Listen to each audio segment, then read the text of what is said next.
Charles Barkley, NBA on TNT, joining us. Chuck, how are you, buddy? I'm good, my brother. How you doing? Well, I'm okay, but I heard you got banged up. What's the injury? I blew out my bicep, man. I was bench pressing, blew out my bicep. So Doc Andrews got me fixed, man. I'm healing. I'm doing rehab. Had surgery 2 weeks ago, actually today. But I'm good, man. Wait a minute. How much were you benching? 275. What's the most you ever benched? Right around 3, probably. Back in my heyday. But you were just a gifted athlete. You don't strike me as a guy who was a weight room guy. Well, back in my day, they didn't want you to lift in weights. They thought you'd get big and bulky. Now guys do light weights and a lot of reps, which is much better for you. But, back in my day, when I got to the NBA, no team has strength and conditioning coaches. Now every team has one. And they realize weightlifting is good for you. It helps you recover. You get stronger, obviously, but you don't want to get too big and muscular. Michael who has the best trainer, who he works with Kobe now. His name is Tim Grover. He just does light weights, but he does a lot of reps, so you have long, lean muscles. That's the difference. But I was screwing around and trying to bench press too much and blew out my bicep. Hey, first of all, Dan, Johnny Manziel shouldn't be driving a Mercedes. No kid in college should be driving a Mercedes. Well, his parents got it for him. I know, yeah, but that just means he got silly parents. Your parents, you don't buy a kid in college a Mercedes-Benz. You buy them a used car or something down. I mean, come on, you got to make your kids earn stuff. Yeah, no kids should be driving a Mercedes in college, Dan. Stop it. Well, I think that they sound like enablers. They want to be his friend, and then you get him a car. So that's one of the biggest problems with parents. You can't be your kid's friend. You got to be their parent. I'm glad you phrased it like that. That's one of the biggest problems in the world. Parents want to be friends with their kids. You can be friends with them when they're 30. You can't be friends when they're in college and high school and things like that. Your job is to be their parent. Well, what about profiting off your likeness? NCAA is, Texas A&M is. Here's Johnny Manziel, who's seeing all of this money that's going to somebody else. Auburn did this with Cam Newton. I mean, there's Tim Tebow. Florida did that with Tim Tebow. At what point should an athlete be able to say, let me get some of this because I'm the one that's earning this, or you're earning money off my likeness? Well, first of all, the NCAA rules are just stupid. They make so much money on these kids. I mean, it's ridiculous. I mean, it's just a flat-out joke. The only problem I have with the Johnny Manziel thing is, number one, he's got to cover himself a little bit better than that. I mean, to sign all that stuff and only get $7,500. I agree. I said the same thing. I said the same thing. Who represented him, Bernard Madoff? You can't. First of all, I mean, if he wants to do stuff, I have no problem with him doing it. I mean, the NCAA make a crap load of money on these kids. It's ridiculous, all these rules. But he's got to be smarter. He can't let them take pictures. He can't let them take pictures and things like that. Well, what about kids getting paid? Can we pay college kids? Well, the problem with paying kids, we can't pay them all, Dan. That's the problem. I had this. Actually, it's funny. I had this dinner with a friend of mine the other night, and we were talking about that. I said, listen, first of all, it is the rules are stupid. Number one, I agree with that. But the problem is, we got to pay the women's gymnastic team. We got to pay the softball team. We got to pay the swimming team. Yeah, but I can pay you a percentage of the revenue that you bring in. Well, who do you pay? Johnny Manziel? Do you pay the offensive linemen? You pay the wide receivers? Listen, like I say, the rules are bogus. But I don't know how you can do it. Because first of all, the other sports are going to file lawsuits. You got Title IX. But listen, let's just take Texas A&M. Okay, you paid Johnny Manziel. You paid a big offensive lineman who went to the NFL who's a stud Joe Cole. But do you pay the backup offensive lineman? I mean, it just opened up a whole can I agree. of worms. I don't like it. I think it's dangerous, and I would say if you get your scholarship, that I guarantee you have that scholarship. It's not year to year. At least remove that because they make it renewable, and I think that's a dangerous road. You know what's interesting about that? Nobody I didn't know that when I was in college. I didn't know that till a few years ago. I don't think most athletes know that their scholarship is only year to year, that you have to renew it. I think that's a joke. Well, okay, we're talking to Charles Barkley. At Auburn, you've said before that you got handshake money, walking around money. I said I got money from agents.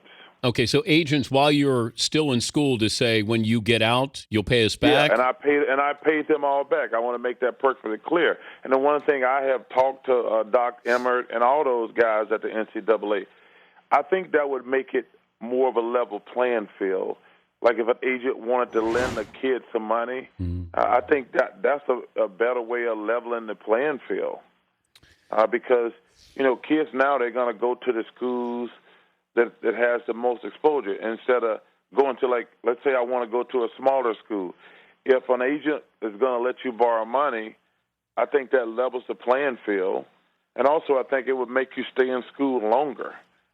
Like I said, I'm not talking about $500,000. I'm talking about if an agent wants to lend me $25,000 or $50,000, it might make me want to stay in school another year. Because all these kids are leaving school strictly for money, and they're not ready to play in the NBA especially. So if you say, hey, you know what, we're going to let an agent let you borrow some money. We're only talking about a small percentage of kids, too, now. See, that's one of the reasons I hate these kids coming out of college after 1 year. There's 2 guys a year who should come out of college early, but there's like 50 that's coming out of school that are not ready. And then their life is screwed up forever. I'm not worried about LeBron, Kobe, Kevin Garnett. I'm worried about them other bums who come out of college who can't play. Can we take a break? I want to ask you about Riley Cooper since you calling us from Philadelphia, and also your comments on George Zimmerman. Can we take a break and have you come back?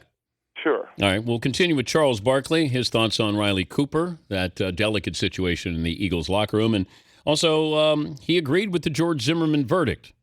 We'll talk to Charles Barkley about that next. Dan Patrick Show. Charles Barkley on the mend.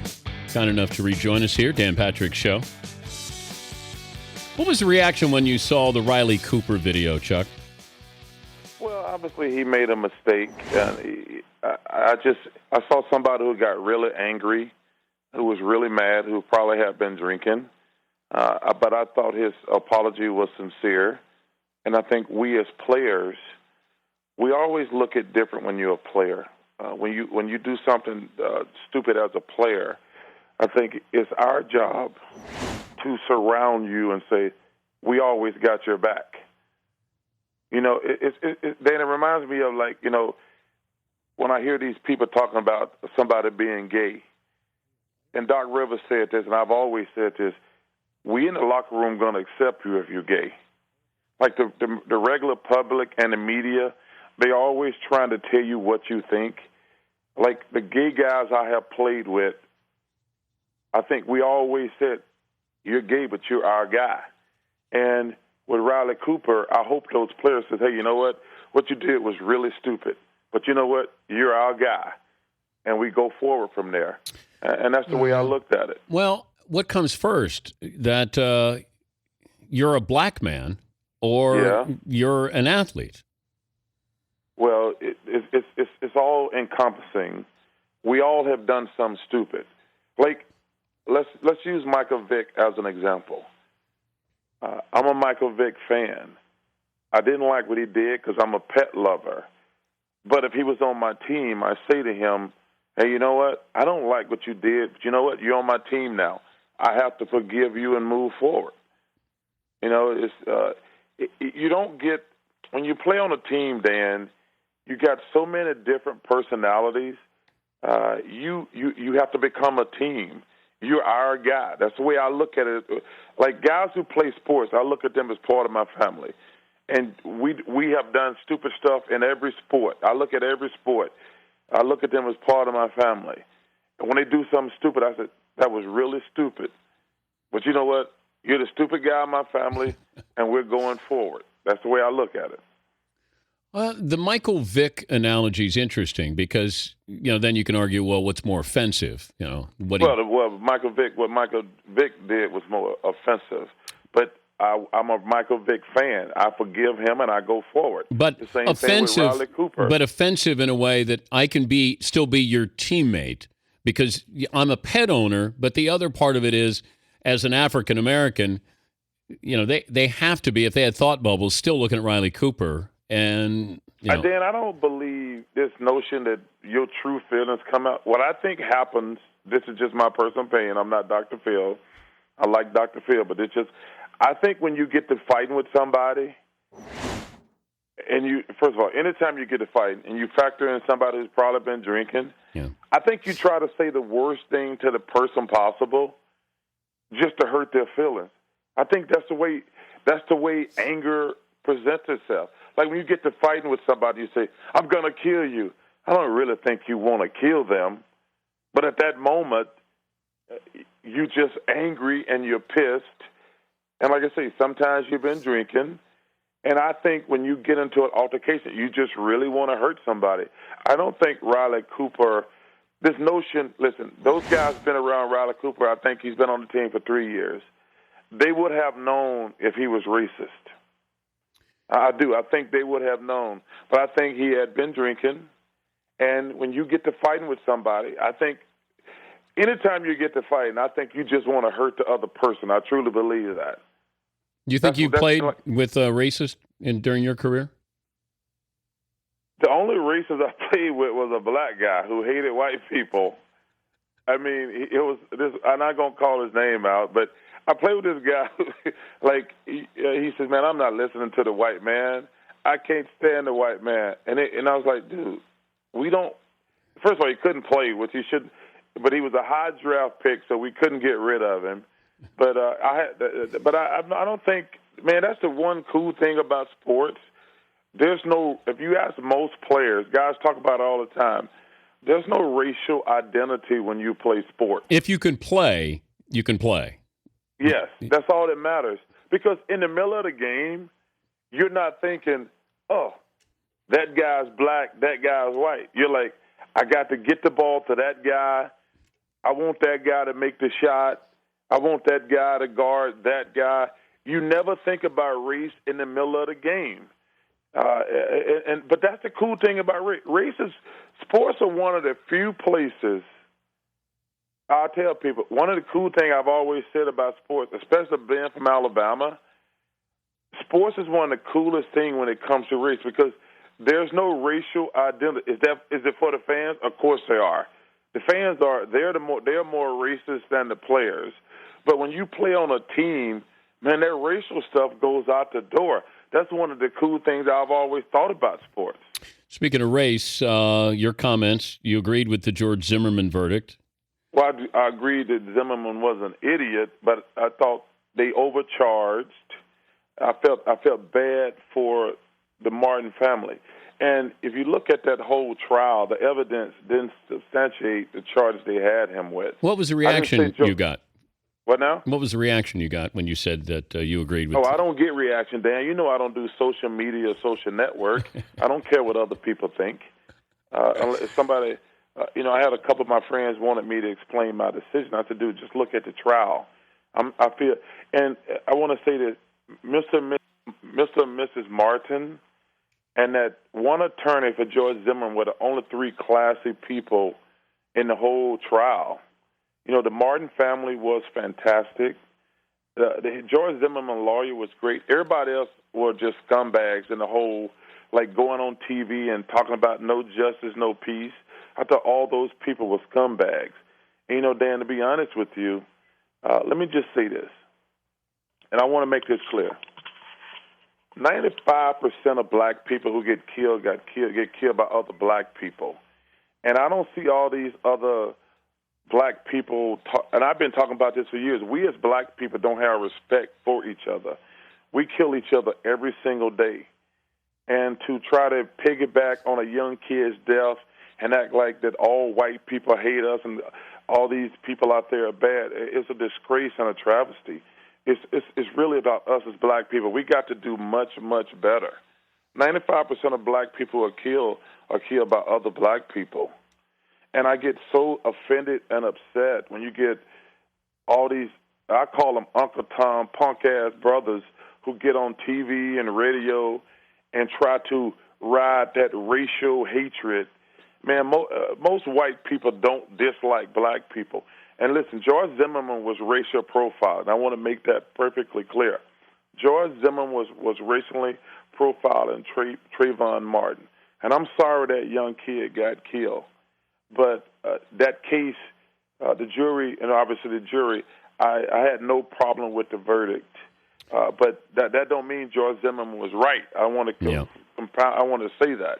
But I get so offended by all these sorry black people out there who want to make racial divide and act like, man, we as black people, we don't have respect for each other. We kill each other every single day.